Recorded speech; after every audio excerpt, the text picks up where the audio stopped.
Alright guys, today we're going to be reacting to a video that I found on Jordan Peterson's channel, a Daily Wire, about the German problem. Since my channel is mostly German, let's put it that way, I would like to just get you guys' opinion about this discussion, okay? Go to the Discord, just be part of the Cool Kids Club. The Cool Kids Club. I just came from the gym. Ugh, a little bit slow. So I would like to just hear your guys' opinion on this. Let's jump in. German problem, what Meineke called the German catastrophe, is the hardest of all problems because the worst event, the Holocaust, arises in a quite advanced society, which had the best universities in the 1920s, which had the highest rates of intermarriage between Jews and non-Jews of any country, which was generally recognized to be at the forefront of technological and scientific advance, and yet Hitler, and yet the Holocaust. And so, for me, the big challenge in my early career was to try to come up with a better answer than seemed to be available to the question, what went wrong? As a graduate student, I encountered a lot of, to me, unsatisfactory answers to this question, some of which derived loosely from the Marxist tradition. And so there was a lot of Marxian, if not Marxist, thinking that it must somehow be to do with the peculiarities of German class society. I won't bore you with the details. All this seemed to me to be profoundly misconceived. I found Meineke's answer actually better. Meineke, of course, lived through it, didn't leave Germany, and published Die Deutsche Katastrophe just after the end of the war. And in it, he advances a number of, I think, illuminating arguments, one of which is that the German elites became excessively technocratic and ethically uncoupled. And it's this ethic uncoupling that arises amongst the educated Germans that is the most striking feature, I think, of the story. Why did they become ethically? Why? Okay, so that's okay. So two questions there. It's like, why do you think you were dissatisfied? So as I progressed through my degree in political science, that was my first degree, I became increasingly dissatisfied. Again, this is gonna be a very uncomfortable conversation, I guess, but I just wanna hear you guys' opinion on this, all right? With the explanations that were offered, because they were always economic. It was like, well, these things happen because of power relations and economics. And I thought, well, you're missing something here, because economics is embedded in the study of value, and it's not obvious why people value the things they're valuing. And so when you reduce the Second World War to an underlying economic conflict, let's say, you beg the question. It's like, well, people organize themselves economically in all sorts of different ways, so you're not getting at something fundamental. That's actually why I turned to psychology, and it was actually to address the German problem, which was the one that you just laid out. It's like, how could this spectacular civilization, sort of at the pinnacle of the West, go so cataclysmically wrong? That's a mystery, right? Very mysterious reason why. Like, I turned to psychological explanations for that, but why were you dissatisfied with the Marxist, let's say, deterministic analysis? Like, what was it about the way you looked at that that made that not acceptable to you? Well, you earlier on said it's not that surprising that Germany had this terrific political convulsion because of all the terrible things that had happened. And you didn't even complete the list, because after the hyperinflation came the Great Depression, and Germany had a very severe collapse between 1929 and 32. The problem with purely economic explanations or socioeconomic explanations is that they can't explain why the United States, which has an equally bad depression to Germany, that the two major industrial economies suffer almost as big a shock, why the United States does not abandon democracy and does not abandon the rule of law and does not embrace the demonic ideas of racialism, which were available to all societies. One must remember that the ideas that Hitler came to believe, eugenics, for example, or anti-Semitism, they were open source. They were globally available. Anybody could believe these things because they had been very respectable in intellectual circles from really the turn of the century. So it's very hard to say that Germany had a much worse economic experience than any other countries, because countries all around the world experienced the Great Depression, and countries all around the world were exposed to the kind of ideas that Hitler had embraced. So you have to come up with some better explanation for the success of the National Socialist movement. And that success is partly, I think, explicable in terms of a collapse of political order, the loss of reputation of democracy as a system, partly as a result of the hyperinflation, and then the collapse of the established political party. Well, again, you have the First World War, right? And we had the aftermath of that. I think that just put the German people into a position of we had to do something, kind of a thing, right? Like, of course you lost a war, but then all of a sudden you had to pay retributions, right? Because of the war. You get to a point like, man, like, okay, we understand that we did it wrong. However, can you just leave us alone, kind of thing?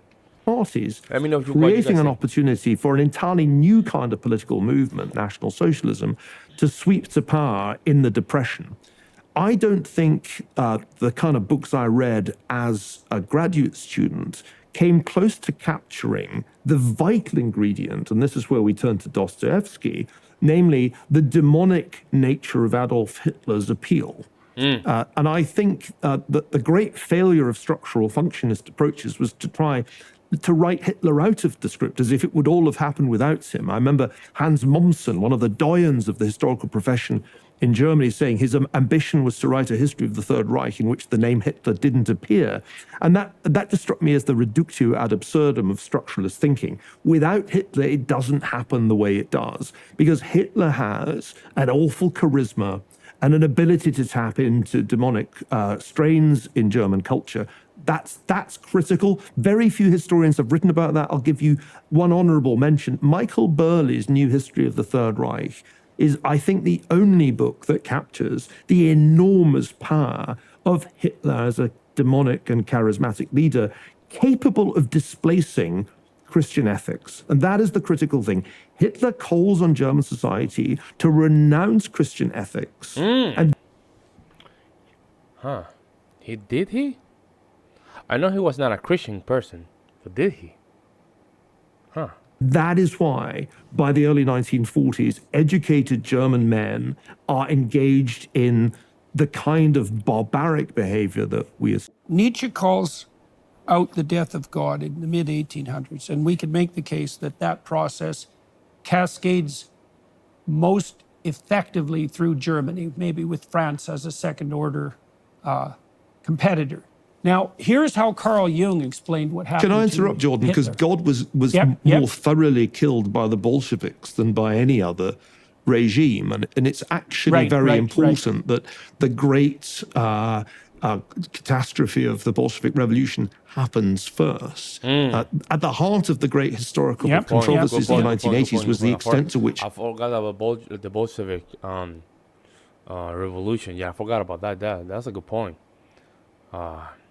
Sometimes we go straight to Hitler, but we don't talk about the before. Before that, even before that, the First World War, what happened? What was the reason of? We have to see this from different lens, folks. All right? Even though the war brought a lot of bad things, but we have to just understand the not only the symptom, but why the symptoms happen. Does that make sense? That way we can just avoid it next time. Not just trying to just talk in the surface about it. We have to just identify what was that void and what was filled with that void. Nazism should be understood as, in some measure, a reaction to Bolshevism. Although the historical profession ruled against Ernst Nolte, who made that argument, I think Nolte was onto something. You can't really understand the rise of Hitler until you've appreciated the calamity of Bolshevism beforehand. Bolshevism. Interesting. As the holiday season unfolds, it's a time of joy, gratitude. Okay, so now there's a profound spiritual unrest, let's say. Now, that's amplified by this sequence of catastrophes that we already described that befell Germany. Okay, now you have Hitler who's an individual that's particularly gifted as an orator. And so now I've talked to a lot of political leaders who are actual leaders. And one of the things that they do that makes them leaders is they listen. And if you listen to people, they tell you what their problems are, and then you can aggregate their problems. And if you listen to them, they'll tell you what sort of solutions they'd like to see, and you can aggregate those. But there's two ways you can go about it. So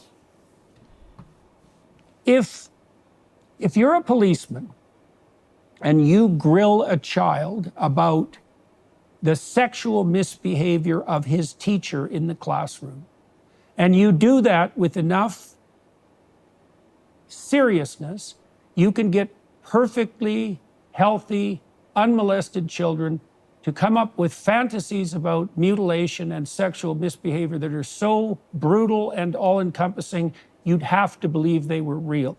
And that's because the child's fantasy starts to Becoming real. manifest answers that would match the paranoia of the interlocutor, That's leading interesting. the witness, let's say. Very And so that's what accounted for the daycare sexual abuse scandals of the 1980s. But the same thing happened, this was Jung's argument, the same thing happened politically.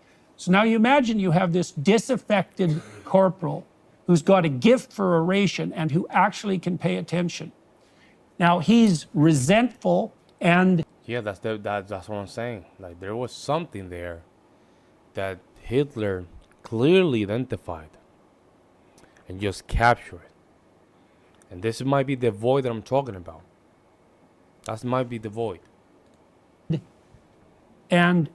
wanting compensatory power. And now he starts to talk. And he notices that certain things he says elicit an emotional response from the crowd. And so the crowd starts to shape him. And he starts to enter into this dance with the crowd. Yeah. And he becomes the repository of the unconscious, resentful, vengeance-seeking fantasies of the whole German Reich. And that vision, that hateful vision of destruction, ethnic purity and destruction, starts to make itself manifest within him. And then he reflects that back to the crowd. And when they become emotional about it, he hones the argument. So you could say Hitler An addiction. targeted the evil that was lurking in the unconscious of the disaffected Germanic population. And he was willing to take that to its logical extreme. Damn. It propelled him, obviously, to great heights of power, right? So he was the ruler of that unconscious hell. Now, I read that, I read Jung's work pertaining to Hitler, and I thought, that's the best description I've ever seen of exactly how that horrible vision emerged and also why it had such power. You had this skill of Hitler to collect and to orate, combined with his absolute willingness to go wherever the impulsive crowd was prone to direct it. So what do you think of that idea? Many historians naively draw a dichotomy between theories of history in which powerful individuals are dominant and theories in which structural forces are dominant. And this is a false dichotomy. What happens in Germany is that exceptional, charismatic orator emerges who's better at inflammatory speeches than any of the others in other countries. That's extraordinarily important. So that means that it was happening in another country. It's true, because we have one leader in Puerto Rico called Albizu Campo. He was crazy, man. He was portraying a lot of nationalist, socialist, or national communist rhetorics, and he was very anti-American, very harshly. He would throw a little bit of nationalism. Thankfully, no Puerto Ricans, mostly, they didn't even listen to the guy, but he was very high on that end. Like, he was just so it was a movement around the world. Hitler was not the only one.